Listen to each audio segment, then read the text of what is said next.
गेले, घोषणा केली, सर्वांना आशीर्वाद दिला आणि तोच भाव आज गोपाल बाबांच्या ठाई मला प्रगटल्यासारखा वाटतो.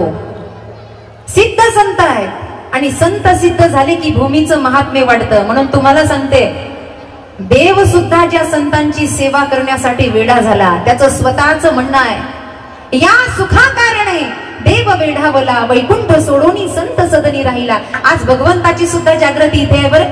आज भगवंत इथे आहे, तो तर सगळीकडेच व्यापलेला आहे, पण आज आहे. आणि खास करून सांगू, हा समाधी सोहळा मी 7 दिवस झाले सांगते आणि आज विशेष सांगते आहे. समाधी मध्ये बसलेले बाबा हे संजीवन आहे. त्या दिवशी मला कुणीतरी म्हटलं की आम्ही होळी आणि रंगपंचमी साजरी करत नाही. मी खरं स्पष्ट बोलू या व्यासमंचावरून, हा वेडेपणा आहे की तुम्ही म्हणता बाबा गेले नाही, बाबा हयात आहे. आणि अशी संत मंडळी सूर्यचंद्र आहे तोपर्यंत त्यांचा वास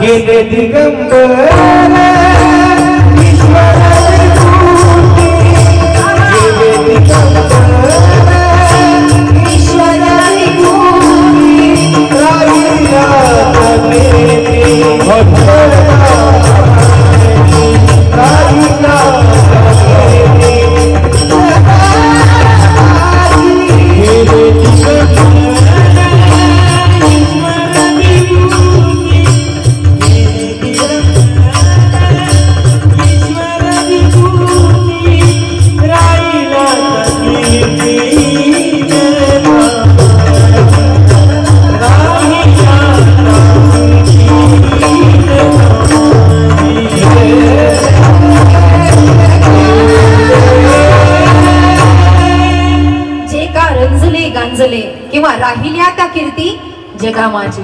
आजही बाबा आहेत म्हणून बाबांची होईल तेवढी सेवा करा. भगवंत इथेच प्रसन्न होतो.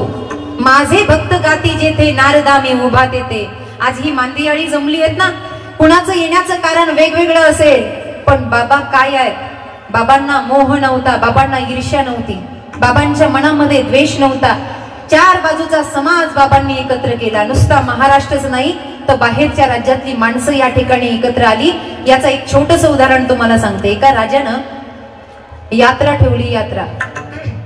आणि यात्रा ठेवल्यानंतर त्यानं सांगितलं की आपण या जगामध्ये किंवा माझ्या राज्यामध्ये खरंच निष्ठावंत संत आहेत का याचा अभ्यास करूया. आता पूर्वीच्या राजांना वेळ घालवायचा, ते काहीतरी पण ठेवणार, काहीतरी योजना ठेवणार, असा त्यांचा संदर्भ होता. माझ्याकडे लक्ष द्या. आणि मग त्यांनी यात्रा ठेवली. प्रधानानं घोषणा केली की हे बघा म्हणे, टाकरखेडा मोरे ते अंजनगाव सुरजी इथपर्यंत यात्रा आहे बर का. आणि अंजनगाव सुरजी येथे किंवा टाकरखेडा मोरे येथे एक मोठं व्यासपीठ बनवलेलं आहे, असंच मोठा स्टेज बनवलेला आहे. आणि चला अंजनगाववरून इकडे यात्रा निघाली असं समजू. आणि ते यात्रेचं प्रयोजन असं होतं की सगळ्यांनी यात्रेमध्ये सहभागी व्हान, ज्याला जे लागेल त्याने ते घ्या. शब्द नीट आहे का? हे उदाहरण सगळ्यांसाठीच आहे. ज्याला जे लागेल त्याने ते घ्या, पण यात्रेमध्ये या. मग काही लोकांनी विचार केला, महाराज म्हणे तुम्ही जे व्यासपीठ बनवलं, जे स्टेज बनवलं या टाकरखेडा मोरेला, ते स्टेज कशासाठी बनवलं? त्यांनी त्या स्टेज बनवण्याचा हेतू सांगितला. म्हणले त्या स्टेजवर एक आम्ही मोठं आसन ठेवलंय, एक मोठी खुर्ची ठेवली आहे. म्हणे कशासाठी? जे अंजनगाव सुरजी पासून यात्रेला निघणार ते सगळे येता येता येता येता टाकरखेडा मोरेला येणार. पण असा नियम आहे, जो सगळ्यात पहिले या खुर्चीवर येऊन बसल, जो सगळ्यात पहिले या खुर्चीवर येऊन बसेल, राजकोषाच्या तिजोरीची चावी त्याच्या हातात देण्यात येईल आणि त्याला हे सगळं काही बक्षीस देण्यात येईल. त्यावेळेला फटाके वाजतील, नगाडे वाजतील, असा जयघोष होईल, अशी घोषणा केली. रात्रभर लोक झोपलीच नाही. लोक म्हणले बाप रे, उद्या सकाळी निघायचं आणि पहिले त्या खुर्चीवर जाऊन बसायचं. आता शब्द नीट ऐका. अंजनगाव सुरजीवर सगळा जनसमुदाय एकत्र झाला. आमचं महिला मंडळ म्हणलं सगळं काही तिथे घेण्यासारखं आहे. म्हणल्यावर यादी बनवा. काय काय? जिरे मिऱ्यापासून यादी बनवली. साड्या तर वेगळ्याच होत्या, त्या तर किती दिल्या तर कमीच पडतील. दागदागिने होते, सगळं काही होतं. यादी करता करता झोप झाली नाही. ब्रह्ममुहूर्त झालं आणि मग तसाच बिना नाश्ता पाण्याचं पुंडलिकावर ते झालं. सगळे तिकडून इकडे निघाले.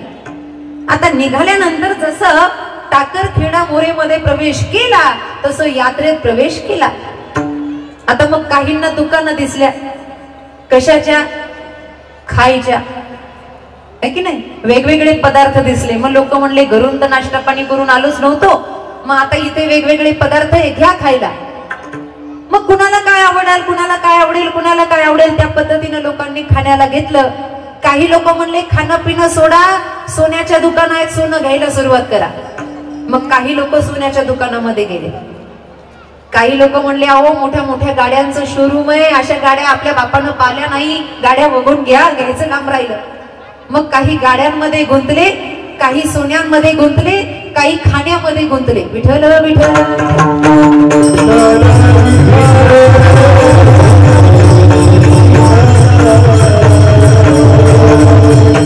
फार महत्वाचं सांगते, ऐका. कुणी खाण्यात गुंतले, कुणी सोन्यामध्ये गुंतले, कुणी गाड्यामध्ये गुंतले. काही ठिकाणी गाणी चालू होती. लोक म्हणले अहो असं गाणं कधी ऐकलंच नाही, असं करा हे गाणं ऐकवा, म्हणून कुणी गाण्यात गुंतले. आणि काही गाणं ऐकता ऐकता नाचायला लागले, मग काही नाचण्यात गुंतले. कळतंय ना मी काय सांगते ते? कुणी खाण्यात गुंतले, कुणी सोन्यात गुंतले, कुणी गाण्यात गुंतले, तर कुणी नाचण्यात गुंतले.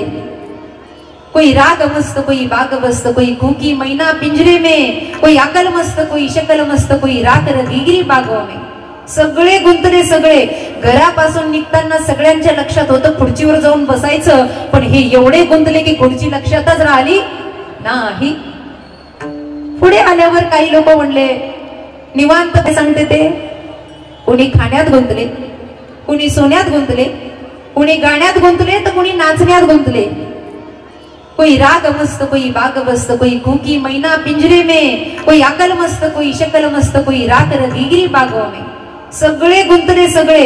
घरापासून निघताना सगळ्यांच्या लक्षात होतं खुर्चीवर जाऊन बसायचं, पण हे एवढे गुंतले की खुर्ची लक्षातच राहिली नाही. पुढे आल्यावर काही लोक म्हणले निवांत बसूयात, आराम करूयात, एवढ्या सगळ्या सुख सुविधा आहे म्हणून काही सुख सुविधेमध्ये गुंतले. काही लोक स्वागत सत्कारामध्ये गुंतले, काही घेण्याच्या आणि काही देण्याच्या, काही नाव प्रतिष्ठेमध्ये गुंतले. आणि असं गुंता गुंता गुंता सैसांज व्हायची वेळ आली, यात्रा संपत आली.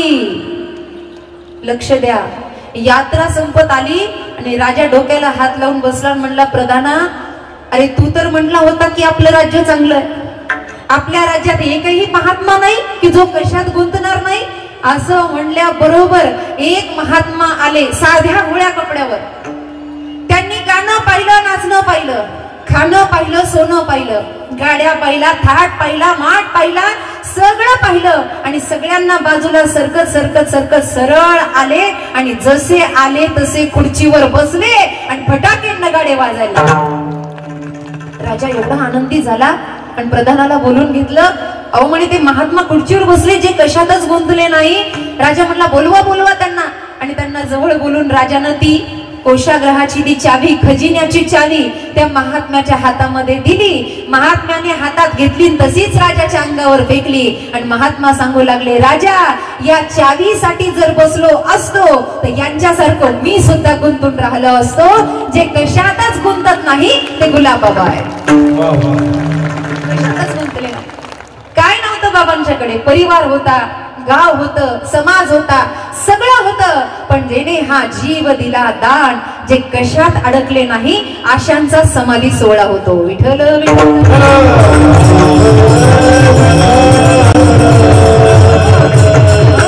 बाबांची ही समाधी संजीवन आहे.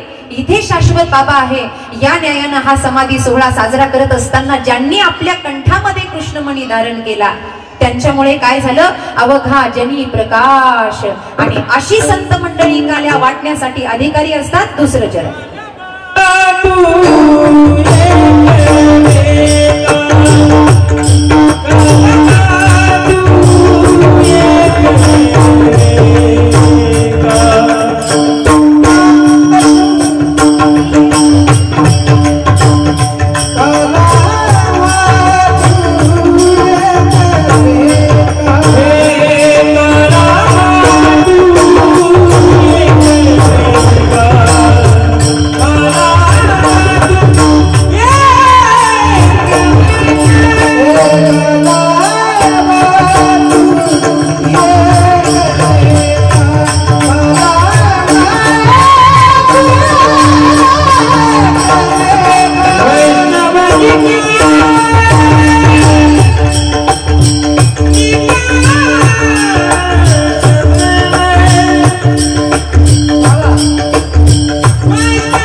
कुणाच्या हातानं घ्यावा जे मुक्त आहे, बद्धांनी काला करू नये, जे अडकलेत ना त्यांनी काला करू नये, मुक्तांनी काला करावा, जे स्व इच्छेने येतात आणि स्व इच्छेने जातात। बाबा हे स्व इच्छेने आले आणि स्व इच्छेने गेले, तुकोबराय हे स्व इच्छेने आले आणि स्व इच्छेने गेले, माऊली ज्ञानोबराय स्व इच्छेने आले आणि स्व इच्छेने जाणं झालं। जे अडकलेले आहेत, जे गुंतलेले आहेत, सुटायाचा करी तो उपाय, जो जो पाय गोविले, जे गुंतलेत अशा बद्धांनी काला करू नये। म्हणून आज काल्याचा प्रसाद घ्यायला आपण सगळे आलात, प्रसाद घ्यायला आलात ना, काही काही महिला मंडळाचं त्या दहीहंडीकडे लक्ष आहे। ते जुन्या काळामध्ये ते दहीहंडी मध्ये मडकी फोडली की त्याचं ते खापर घ्यायचं आणि खापर घेऊन पिठात टाकायचं, बरं का ग? या मडक्यामध्ये आधीच त्या मडक्याला लुटण्यासाठी गर्दी असते, खूप गर्दी असते। आणि आता मी ज्या सांगते ते नीट ऐका। ये मटकी दहीहंडी फुटली, याचं एक तरी खापर घरी घेऊन जा। हे खापर घरी नेलं की घरातली संपत्ती कधीच हटत नाही। आता तर 2-4 म्हाताऱ्या नक्की मरतील आणि मग ते दहीहंडीचं खापर नेतील, ते म्हणतील आता तर महाराजांनीच सांगितलंय आपल्याला। असं आहे बाबा, वेळ आहे ना, थांबवायचंय, संपवायचंय, 5 मिनिटं घ्यायचंय। मला वेळ वाढून दिला म्हणून माझं लांबत चाललं। काल्याच्या कीर्तनासाठी 3 तास लागतात, राग येऊ देऊ नका, फक्त मी काय सांगते तेवढंच ऐका।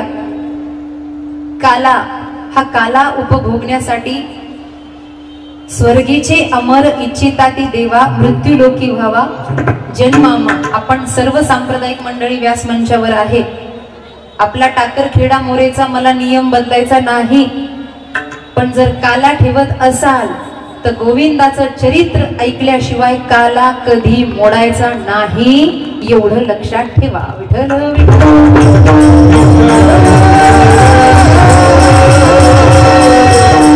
एकतर कालच्या दिवशी काला करून घेत जा, नाहीतर दुसऱ्या दिवशी करत जा, कारण आमचा जरी राग आला तर साधू हा खरा बोलतो, खोटं बोलत नाही। म्हणून भगवंताचं चरित्र ऐकल्याशिवाय काला कधी मोडायचा नाही। विठोबा रखुमाईचं भजन घेऊ आणि 10 मिनिटं फक्त भगवान चरित्रासाठी घेते आणि सेवेला विराम देते। विठोबा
एदशे चरित्र केले नारायणे, रांगता गोधने राखीत आहे। भगवंतानी गोकुळामध्ये जे चरित्र केलं त्या चरित्राचा थोडा का होईना उच्चार आजच्या दिवशी करावा, म्हणजे काला सफल होतो।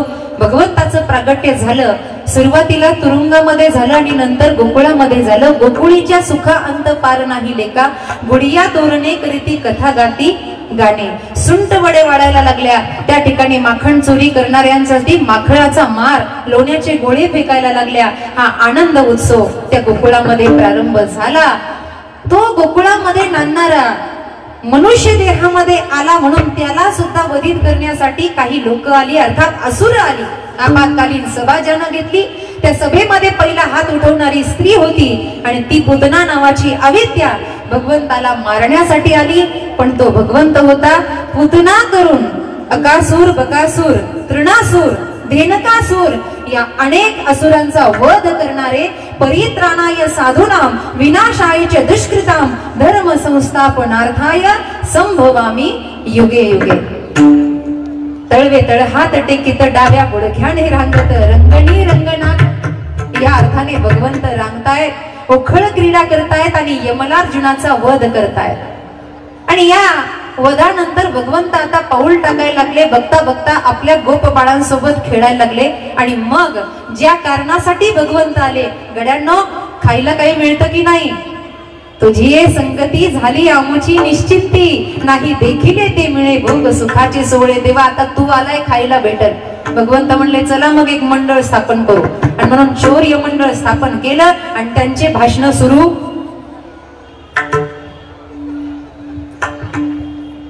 तुम्हाला काय झालं हसायला? मी आपलं सहज म्हणलो. मंडळ स्थापन केलं आणि त्यांचे भाषण.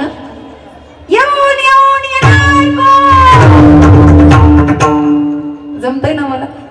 निवडणुकीच्या काळात प्रयत्न केलता मी. ऐका, हे सगळं झालं आणि मग भगवंत म्हणला काळजी करू नका, मी या ना. मी ओट्यावर भगवंत उभा राहिले आणि सगळ्यांना सांगितलं, हे बघा तुमची साथ असेल तर मला काम करायला आवडेल, तुम्ही फक्त माझ्या मागे राहा. भगवंत म्हणला बरं का, उगा कुणाला वाईट वाटण्याचं काही कारण नाही. ते म्हणले देवा आमची डोर तुझ्या हातात आहे.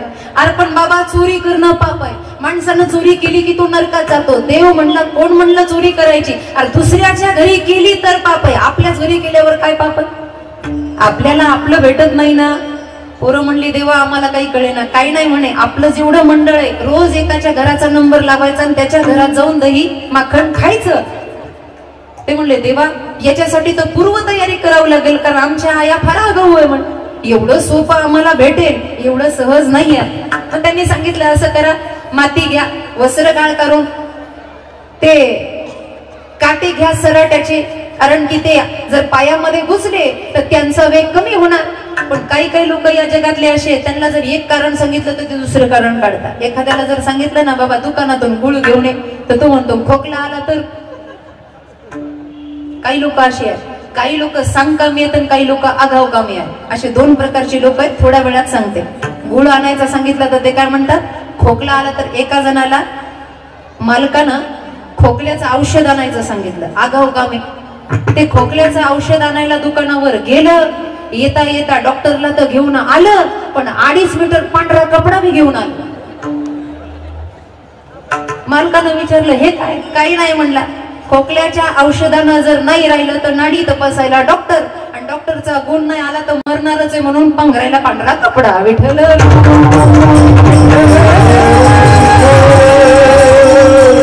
भगवंताच्या या मंडळात सुद्धा काही आगाऊ होते. ते म्हणले देवा ते चष्मा लावून आल्या तर. वस्त्रगाळ माती माग येणाऱ्या गवळणीच्या डोळ्यात फेकली आणि त्या जर चष्मा लावून आल्या तर. देव म्हणले मग काट्याचा उपयोग करू.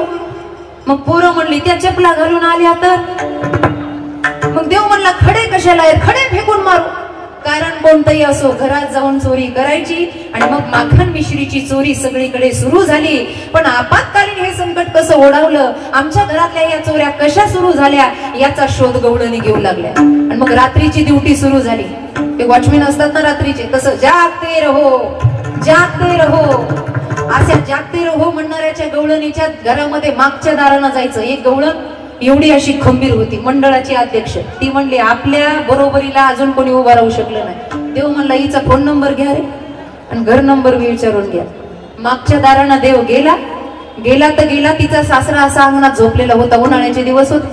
अंगणात गेला, हंडी फोडली, माखण तर खाल्लं, पण एक छोटीशी दही हंडी अशी बाकी होती मडक. ते आणलं त्या म्हाताऱ्याच्या पोटावर असं फोडलं आणि त्याच्या तोंडाला दही लावलं. आणि बघता बघता सकाळ झाली आणि ही मामांजीला उठवायला गेली. ती म्हणली मामांजी सगळ्या गावात बोबाटा झाला, हे वयात शिवतो हे चोरून खायला. म्हातारं आरडून आरडून मेलं, अगं मी चोरी केली नाही, कुणीतरी आहे. एका गवळणीच्या घरात असा मोठा डेरा होता, मोठा. आणि मोठ्या डेऱ्यामध्ये भगवंत चोरी करायला गेले. आता भगवंताची उंची लहान होती, डेरा असा मोठा होता. भगवंत असं डोकावून पाहता पाहता भगवंतच त्याच्यात जाऊन पडला. मला त्या डेऱ्यातच जाऊन पडला. या कृष्णलीला आहे फार गमतीदार. आणि मग आता तिचं काम होतं सकाळी उठल्यानंतर रवई घालायची. म्हणतं रवई कळते ना असं, हा मिक्सर शॉर्टकट. ती रवई घातली आणि मंथन असं सुरू झालं. महाराज मंथन सुरू झालं पण वर लोणीची आहे ना. आता हा गोळा मध्ये बसल्यावर लोणी येईल का वर? हे मध्ये गोळा होऊन बसलेलो होतो. आणि मग तिनं काय केलं, गोळा काढण्यासाठी असा हात मध्ये घातला तर देव जसाच तसा भरलेला लोण्यानं समोर आला. आणि मग ती म्हणली तुझी आई फार नाक घेऊन म्हणत होती माझ्या पोरावर आळ घेतात, चल म्हणे तुला घेऊन जाते. आता जसं भगवंताला धरलं ओढत ओढत ओढत ओढत. आता भगवंत एवढा साधा नाही. वेदा नाही कळला अंत पारयाचा, कानडा राजा पंढरीचा. भगवंत म्हणले हा मी काय तुझ्या बापाला घाबरतो का? म्हणे मी कुणालाच घाबरत नाही, घेऊन जा. पण आता असं आहे, देवाचं प्रदर्शन केलेलं देवाला आवडत. शब्द नीट ऐका, देवाचं प्रदर्शन केलेलं देवाला आवडत नाही. देवाला जाणून जीवनाचं जीवन दर्शन केलेलं देवाला आवडतं. आणि म्हणून यांना ओढत ओढत घेऊन चालल्या. आता भगवंत लहान होते, पाठीमागे तिची मुलं आडायला लागली. अगं आई आमचा मित्र आहे सोड ना. आज सोडत नसते म्हणे. याची आईनं सांगितलं माझ्या बाळावर तुम्ही आळ घेता, बाळ सकुन गुणाचे ताने, बाळ दिसते गोजीरवाने, काय सांगता काराने गोकुळच्या नारे. ती म्हणत होती हेच द प्रूफ, सबूताना सबूत. आज कसा भरलेला सबूत भेटला तसाच ओढत ओढत चालवला महाराज. ओढत असताना अर्ध्या रस्त्यात गेलं. देव म्हणला ही माझं प्रदर्शन करते काय, आता हिचं प्रदर्शन करतो. जुन्या काळातल्या बाया असा डोक्यावर पदर, पण तो लांब पर्यंत. राजघराण्यातल्या बाया असा लांब पर्यंत पदर घ्यायच्या. तो लांब पर्यंत पदर घेतला. देव म्हणला हिला तर काही समोरचं दिसत नाही. आणि मग देवानं आवाज दिला, अगं म्हणे चंद्रप्रभे माझ्या हाताला तरी सोड म्हणे, वेदना व्हायला लागल्या. असं कर, हा हात सोड आणि दुसरा हात घे. ये हाथ छोड़ के दूसरा पकड़ लो. पूरा कीर्तन हिंदी में करना चाहते थे लेकिन समय कम है. ऐका, हा हात सोड आणि दुसरा हात धर. आता त्या चंद्रप्रभेला असं वाटलं की लहान लेकरू आहे, याला न्यायचंय. पण खरंच याच्या हाताला वेदना होत असतील म्हणून तिनं हात सोडला. ती म्हणली दे लवकर दुसरा. यानं दुसरा नाही दिला, दुसऱ्याचा दिला. तिच्याच कार्ट्याचा हात तिच्या हातामध्ये दिला. पण तिला ओढत ओढत तोपर्यंत हे मधल्या गल्लीतून पळत गेलं. आणि आईला म्हणलं यशोदाई मला खूप भूक लागली आहे. ती म्हणली का रे देव आज तुला एवढी भूक? हो म्हणे भूक लागली, दूध काला खायचा. मग तिनं दूध काला केला, कडेवर बसवला. नाही म्हणे इथे खाण्यात मजा नाही, मग समोरच्या ओट्यावर बसून खायचंय म्हणली. म्हणजे चंद्रप्रभा आल्यावर तिला आल्या दिसलं पाहिजे ना मी कोण. समोरच्या ओट्यावर बसून खायचं. आई समोरच्या ओट्यावर घेऊन नंदलालाला गोपाळकाला भरवतीये. आणि त्याच वेळेला चंद्रप्रभा आरडाओरडा करत आली. आणि आल्याबरोबर तिनं असा पदर मागे घेतला. अगो बाई ज्याचं भांडण घेऊन आलं ते तर मांडीवर बसलेलं. आणि मग हाताला कोण आहे, स्वतःच कार्ट. आणि मग यशोदा माई म्हणते का ग चंद्रप्रभा इकडे कुठे? काय नाही बाई म्हणे सत्यनारायणाची पूजा होते, हळदी कुंकाला सांगायला आले. काय कारण सांग. भगवंताने एवढा खटाटोप केला, आवरी आवरी आपुला काना नासविल्या अमुच्या सुना. आणि ज्या वेळेला याचा वितंड वाढला तेव्हा आई बापाने निश्चय केला, छोटी छोटी गैया छोटे छोटे ग्वाल छोटो सोमेरो मदन गोपाल. अरे रे तुम्ही गाया घेऊनी सारे गोपाळ. भंडारा लावला, गोपाळ नामकरण केलं. आणि मग गायांना घेऊन जायचंय, मनरूपी गाईला ओळवायचंय. पण ओळवताना थोडी शिदोरी सुद्धा सोबत असावी की नाही. आणि म्हणून सगळ्यांनी आपापल्या घरून शिदोऱ्या घेतल्या. पण शिदोऱ्या खाण्यासाठी अगोदर खेळला पाहिजे. तो खेळ जरा असा खेळू.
आला भर दुपारच्या वेळेचा आहे, पण आपत्कालीन समयामुळे आपण संध्याकाळी घेतला